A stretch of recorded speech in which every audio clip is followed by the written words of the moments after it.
مجھے ایسے لوگ یاد رہ جاتے ہیں. میں جب یہاں آیا امامت کے لیے کئی سال پہلے، تو لوگ عقیدت محبت میں علماء کی دعوت کرتے ہیں، ان کی اپنی عقیدت، ان کی اپنی محبت، ان کو ہم ملامت نہیں کرتے. ان کے ایمان کا تقاضا یہی ہے کہ وہ علماء کی دعوت کریں. ہماری مصروفیات کا تقاضا یہ ہے کہ یہ نہیں کہ جو بھی بلا رہا ہے بس گھر کا کھانا ہی چھوڑ دے آدمی. کسی نے کہا نا کہ میں بدعتی مولوی کی ایک نشانی میں بتاتا ہوں، وہ مرتے دم تک اپنے گھر سے کچھ کھایا نہیں کرتے. تو اب میری دعوتیں شروع ہو گئیں. میرے ساتھ ایک پٹھان تھا باجوڑ کا تھا، یا پتہ نہیں دیر بنیر کا، مجھے یاد نہیں. وہ بیچارہ گنے کا رس لگاتا تھا ادھر صدر میں گنے کا رس بیچتا تھا وہ، اور گردوں کا مریض تھا. بہت غریب. ایسے غریب کو اگر فری میں آفر آئے وہ تو خوش ہوگا نا، اب میری جب 2-3 دعوتیں ہوئی تو میں اس کو بھی لے گیا ساتھ میں.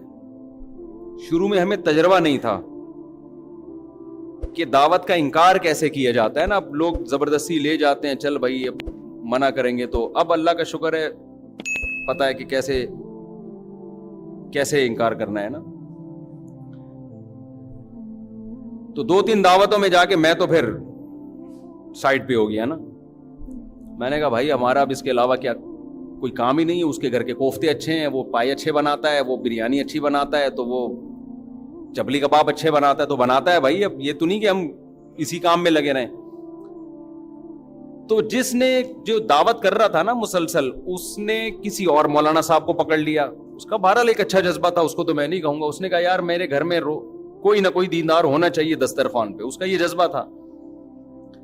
اب کسی دوسرے مولانا کو پکڑا، وہ بار بار جا رہے ہیں اور یہ بھی ساتھ میں نا.